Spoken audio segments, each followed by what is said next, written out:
নমস্কার বন্ধুরা, অনেক আগেই আমি এই মূলোর দানা ছড়িয়ে দিয়েছিলাম। আর এই মূলো শাক যে বাড়িতে কত সহজে করা যায়, শুধুমাত্র মাটিতে ছড়িয়ে দিলেই এই মূলো শাক করা যায়। তবে এই মূলো শাকগুলো আমি অনেকটাই তুলে নিয়েছি, কিছুটা অল্প রেখে দিয়েছি আর তোমাদেরকে দেখাচ্ছি। তাই দেখো যে এই গাছটা কিন্তু বাড়িতে অনায়াসেই কিন্তু করতে পারো তোমরা। আর বাড়িতে তো সেইভাবে আমরা রাসায়নিক সার দিই না, সম্পূর্ণ জৈবভাবেই করি। তো শাকটাও খেতে পারো আর মূলোটাও খুব সহজে হয়।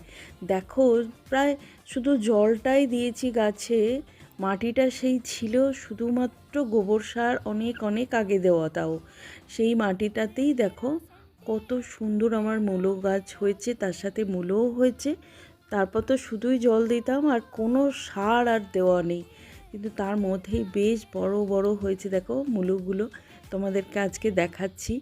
আর একে আর রাখছিও না, কিন্তু এত সুন্দর হয়েছে। কিছুটা তার সাথে ধনে পাতাও তুলে নিলাম আজকে, আর মূলোগুলো ধুয়ে নিলাম। দেখো ধোয়ার পর তোমাদেরকে দেখাচ্ছি কত সুন্দর হয়েছে মূলোগুলো। এখনও এগুলো ধোয়া বাকি আছে, এগুলোও অনেকটা তুলেছি। তোমরা কিন্তু করতে পারো, অতি সহজেই বাড়িতে কিন্তু হয় মূলো গাছ।